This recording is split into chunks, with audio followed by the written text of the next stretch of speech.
Hello good morning. आज हम करेंगे FAQ। FAQ क्या होता है? फ्रीक्वेंटली आस्क्ड क्वेश्चंस, जो इंटरव्यू के दौरान हमेशा पूछे जाते हैं। आज हम वो क्वेश्चंस करेंगे।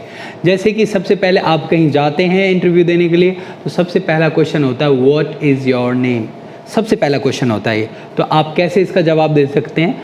My name is Anil Kumar, या फिर आई एम अनिल कुमार, या फिर दिस इज़ अनिल कुमार। लेकिन एक चीज़ का आप ध्यान रखें, दिस का सिर्फ और सिर्फ तब इस्तेमाल करें जब आप किसी पिक्चर पर आ रहे हों या आप कहीं पर डेमोन्स्ट्रेट कर रहे हों, दर्शाए जा रहे हों, तभी दिस का इस्तेमाल करें, अदरवाइज़ दिस का इस्तेमाल ना करें।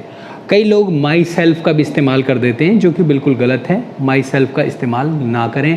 इससे आप दो चीज़ें नज़र आती हैं, एक तो आपको ग्रामर की नॉलेज नहीं है, और दूसरा माई सेल्फ बिल्कुल ही गलत है, क्योंकि माई सेल्फ का इस्तेमाल सिर्फ और सिर्फ ऑब्जेक्ट में के रूप में होता है, और यहाँ पर आप इसको सब्जेक्ट के रूप में इस्तेमाल कर रहे हैं, इसलिए ये बिल्कुल गलत है। और इसका खुद का मतलब भी घमंड दर्शाता है, ये मैं खुद। तो आप मैं नहीं करेंगे, वहाँ पर मैं खुद कभी नहीं कहेंगे। आप मेरा नाम या फिर मैं अनिल कुमार हूँ, ये कह सकते हैं आप। सो ये दोनों ही बेस्ट वे हैं।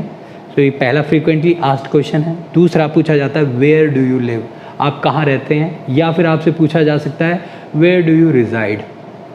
रिजाइड मतलब रहवास कहाँ की, आप कहाँ रिहाइश कहाँ की है, कहाँ रहते हैं। तो आप इंग्लिश में बता सकते हैं कि I am putting at sector 17। छोटी जगह के लिए एट का प्रयोग करेंगे। I am putting at sector 17 in Faridabad, या फिर आप कह सकते हैं I reside at sector 17 Faridabad, या फिर और इजी मेथड में I live at sector 17 Faridabad. So ये तीन स्ट्रेटजीज़ हैं, इनका आप इस्तेमाल करके आप सामने वाले को अपने रिहाइश के बारे में बता सकते हैं। एक चीज़ और, कई बार ऐसा होता है कि कुछ लोग माइग्रेंट होते हैं, यानी दूसरे स्टेट से आए हुए होते हैं या दूसरे प्लेसेस से आए हुए होते हैं नौकरी के लिए। तो बेसिकली तब क्या पूछा जाता है, where do you hail from, आप पीछे से रहने वाले कहाँ के हैं। तो आप इंग्लिश में कैसे बताएंगे? Basically I hello from Uttar Pradesh, Aligarh, right, या जहाँ कहीं से भी आप रहने वाले हैं तो वो आप बता सकते हैं। नेक्स्ट आता है question what are your hobbies. Hobbies पूछा जा रहा है, तो यानी बहुत सारे शौक़ों के बारे में पूछा जा रहा है। व्हाट इज़ योर हॉबी पूछा जाए तो आपको एक शौक़ के बारे में पूछा जा रहा है। तो व्हाट आर योर हॉबीज़, तो आप अपनी हॉबीज़ के बारे में बता सकते हैं। I love to play cricket, या फिर आप बता सकते हैं I fond of cricket, I fond of reading stories, और so many things are there. आप किस प्रकार से अपनी एम को बताएंगे। फिर आपसे पूछ लिया जाता है what do you want to become, और where do you want to see your self after 5 years। 5 साल बाद खुद को कहाँ देखना चाहते हैं, या तो ये क्वेश्चन पूछा जाता है, या ये पूछा जाता है कि आप क्या बनना चाहते हैं। तो कुछ लोगों के साथ मैंने एक प्रॉब्लम देखी है, वो लोग बनना तो चाहते हैं टीचर, लेकिन काम करने आ गए हैं कंपनी में। तो कंपनी में काम करने आए हैं तो प्लीज़ कंपनी से जुड़े हुए एम ही बताएं, यानी मैनेजर बनना चाहते हैं, टीम लीडर बनना चाहते हैं, सुपरवाइज़र बनना चाहते हैं, या XYZ जो भी कुछ आप बनना चाहते हैं, वो कंपनी की ही पोजीशंस को ध्यान में रखते हुए वो बोलें, ना कि एक स्कूल की जो पोजीशंस हैं वो बोलें। ये बिल्कुल गलत हो जाएगा और आप पकड़े जाएंगे। वहीं पर ही इंटरव्यूअर समझ जाएगा कि ये तो जस्ट टाइम पास करने के लिए आया है, 2 या 3 महीने हमारे पास यहाँ काम करेगा, हमारे पैसों को बर्बाद करेगा और फाइनली यहाँ से भाग जाएगा। ये एक नेगेटिव आपकी इमेज को दर्शाता है। तो प्लीज़ ऐसी गलती आप ना करें। नेक्स्ट आता है फिर क्वेश्चन कि व्हाट आर योर एक्सपेक्टेशंस, यानी आप कितनी सैलरी चाहते हैं। तो एक्सपेक्टेशंस में कई बार ऐसा होता है कि आप पुरानी कंपनी में जब काम कर रहे होते हैं तो आपकी 18,000 रुपये सैलरी है, तो आप 5,000 रुपये ऐड करके बोल सकते हैं, जिससे कि आपको जो लेवल है वो भी डिक्रीज़ नहीं होगा और सामने वाली कंपनी उतने अमाउंट को देने में भी राज़ी हो जाएगी। तो 10 to 20%, हार्डली 30% तक आप अपने उसमें जो पुरानी सैलरी है उसमें ऐड कर सकते हैं और अपना एक नया प्रपोज़ल उनको दे सकते हैं। इसके बाद आपसे आपका इंटरव्यूअर ये पूछ सकता है कि आप हमारे लिए क्या करेंगे, what will you do for us, हमारे लिए आप क्या करेंगे। तो आप सिंपली सीधा बोल देते हैं कि भाई मैं तो आपके लिए जो आप लोग कहेंगे वो करूँगा। ऐसा नहीं है, आपने एक एप्रोप्रिएट जवाब देना है कि जो औरों से नहीं हो सका उस काम को मैं करने की कोशिश करूँगा और बेहतर बनाने की कोशिश करूँगा। अगला क्वेश्चन पूछ लिया जाता है कि आप हमारी कंपनी में अप डाउन कैसे करेंगे, how will you come hair.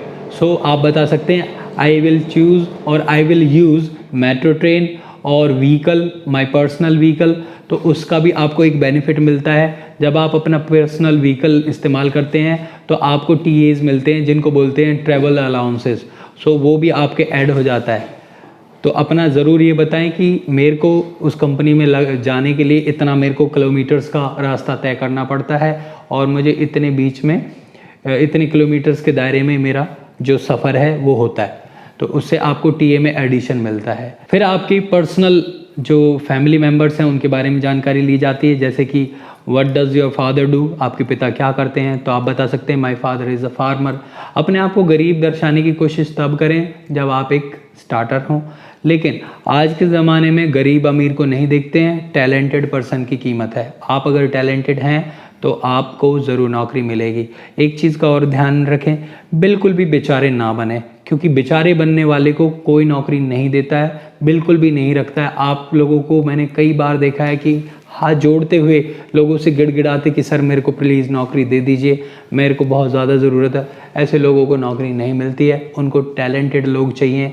और जब आपके अंदर टैलेंट होता है तो आप 50 का 1 लाख रुपए सैलरी भी मांगेंगे, they people will pay you, वो आपको देने के लिए राज़ी होते हैं। तो ऐसी कतई भी गलती ना करें जिससे कि आप अपनी छवि को ख़राब करें और आगे आप ब्लैक लिस्ट हो जाएं। ब्लैक लिस्ट होता है कि आपको वो कंपनी फिर इंटरव्यू के लिए नहीं बुलाती है। एक चीज़ और ध्यान में रखें, जब आपका इंटरव्यू होने के बाद आपको आपका इंटरव्यूअर कहता है कि आपको बुला लिया जाएगा या आपको बता दिया जाएगा, तो आप समझ लीजिएगा कि आपको सेलेक्ट नहीं किया गया है। तो अपने मन को उस वक्त हल्का ना करें बिल्कुल भी, और अगले इंटरव्यू के लिए तैयार करें। उन सेम क्वेश्चंस को याद रखें जो आपसे पूछे गए थे और उनको फिर से तैयार करें, सो दैट कि आगे आने वाले उन क्वेश्चंस का आप जवाब आसानी से दे सकें। नेक्स्ट क्वेश्चन में आपसे पूछ लिया जाता है हाउ मेनी सिबलिंग्स। सिबलिंग्स का मतलब होता है आपके कितने भाई बंधु हैं। तो आप बता सकते हैं कि मेरे 2 भाई हैं या 1 बहन है, जो भी आपके हैं। तो आप बता सकते हैं I have 1 brother and 1 sister, या आई हैव 2 ब्रदर 2 सिस्टर। ज़्यादा बड़ी फैमिली को प्राथमिकता कम मिलती है क्योंकि उससे एक अनएजुकेटेड होने की बू आती है। ज़्यादा बच्चों का मतलब है एक अनएजुकेटेड फैमिली, लेकिन ऐसा नहीं है, बिल्कुल भी नहीं है। क्यों? क्योंकि आजकल तो पढ़ाई पर बहुत ही ज़्यादा जोर दिया जा रहा है। फिर भी आप छुपाएं नहीं, क्योंकि वहाँ पर आपको आपकी सिस्टर्स की नेमिंग करने की ज़रूरत नहीं होती। जो सिस्टर्स आपकी मैरिड हो जाती हैं उनको काउंट ना करें, और जो अनमैरिड हैं आपके साथ रहते हैं सिर्फ उन्हों का ही नाम आंकन करें। कई बार इंटरव्यूअर आपसे आपकी पर्सनल बातें करने की कोशिश करता है। वो देखता है कि आपके क्या आइडियाज़ होते हैं। जैसे वो पूछ लेता है कि क्या आपकी कभी पुराने मैनेजर से या पुरानी कंपनी में झगड़ा हुआ है। तो आप इमोशंस में आके या ये सोचकर कि अब तो हम फैमिलियर हो गए हैं तो चलो बता देते हैं, कुछ भी बोल दे, हाँ मेरा झगड़ा हो गया था, उसने मेरे साथ बदतमीज़ी करी थी तो मैंने उसको पीट दिया था। ये बहुत गलत बात है। इस तरह की बातें बिल्कुल ना करें। आप वहाँ पर ये बताएं कि सर ऐसी कोई नौबत नहीं आई मेरे साथ, अगर हुआ भी है तो प्लीज़ ऐसी बातें ना करें, क्योंकि ये आपकी जो वैल्यू है उसको डिसोशिएट कर देता है, गिरा देता है। वहाँ पर आपको यही बताना है कि सर ऐसी कोई भी समस्या मेरे सामने आज तक नहीं आई, मैं जहाँ भी गया हूँ मुझे अप्रिशिएशन ही मिला है। फिर आपसे ये भी पूछा जाता है कई बार कि आपने अपने 5 सालों में या पिछले 2 सालों में क्या नया सीखा। तो आप नया की जो सीखा है उसे बिल्कुल याद रखें। कई बार हम नया कुछ भी नहीं सीखते पुरानी कंपनी से और उसकी बहुत बुराइयां करते हैं, ये गलती भी ना करें। पुरानी कंपनी की कभी भी बुराई ना करें, क्योंकि वो एक पहला कदम था। आपको उसने एक प्लेटफॉर्म दिया, आपको उसने एक नाम दिया, आपको एक पहचान दी। तो उस चीज़ का आपने कभी भी मजाक नहीं उड़ाना है। इस बात को हमेशा ध्यान में रखना है। जो आपकी फर्स्ट कंपनी है वो आपकी जन्मभूमि है एक प्रकार से, या फिर आप कह सकते हैं कि वो आपकी फीडर है, यानी वो आपकी रोटी रोजी सब कुछ वही थी। तो कभी भी उसका बुराई में कभी भी उसको आप मजाक में ना उड़ाएं, ना उसकी इंसल्ट करने की कोशिश करें कि वहाँ के तो लोग अच्छे नहीं थे, या वहाँ कंपनी अच्छी नहीं थी, या वहाँ का एटमॉस्फेयर अच्छा नहीं था। बिल्कुल भी इस प्रकार की चीज़ें ना कहें। एक और क्वेश्चन आपके सामने लिया जाता है कि आपने अपनी पुरानी कंपनी को क्यों छोड़ा। या आप हमारी कंपनी को क्यों ज्वाइन करना चाहते हैं। तो उस दौरान आप रियल जो फैक्ट हैं कि भाई आप क्यों चेंज कर रहे हो, तो आप बता सकते हैं कि सर सैलरी इंक्रीमेंट नहीं मिल रहा है, मुझे ग्रोथ नहीं मिल रही है। सैलरी इंक्रीमेंट डायरेक्ट ना बोल के कहें कि सर मुझे ग्रोथ नहीं मिल पा रही है और जो मैं एक्सपेक्ट कर रहा हूँ वो एक्सपेक्टेशंस मेरी फुलफ़िल नहीं हो पा रही हैं। I am blessed with 2 children और मेरे मम्मी पापा भी हैं, मैं अपने घर का खर्चा भी उनका मैं ही चलाता हूँ। तो ये सारी बातें आपने डिस्कस करनी होती है। एक चीज़ का और ध्यान में रखें, कई लोग सोचते हैं इंग्लिश में सामने वाला बोल रहा है तो फिर मैं अपने जवाब जो इंग्लिश में ही दूँ या हिंदी में बात कर रहा है तो हिंदी में ही दूँ। जो आपको लैंग्वेज ईजी लगे वही लैंग्वेज का आप इस्तेमाल करें। ऐसा ना करें कि आप जिसमें कंफर्टेबल महसूस ही नहीं कर रहे आप उस भाषा का प्रयोग करें, क्योंकि आपकी बात सामने वाले तक पहुंचनी चाहिए, ये बेहद ज़रूरी है। और भी कुछ इसी तरह के क्वेश्चंस हैं जो पूछे जाते हैं इंटरव्यू के दौरान और हम काफ़ी असमर्थ हो जाते हैं क्योंकि हमने तैयारी नहीं की होती। तो इस वीडियो के माध्यम से आपको काफ़ी सपोर्ट मिलेगी और डेफिनेटली आप पाएंगे कि इसमें से 80% जो क्वेश्चन हैं वो आपको सेम मिले। So thank you very much. फिर मिलते हैं आपको नेक्स्ट वीडियो में। Till that bye bye.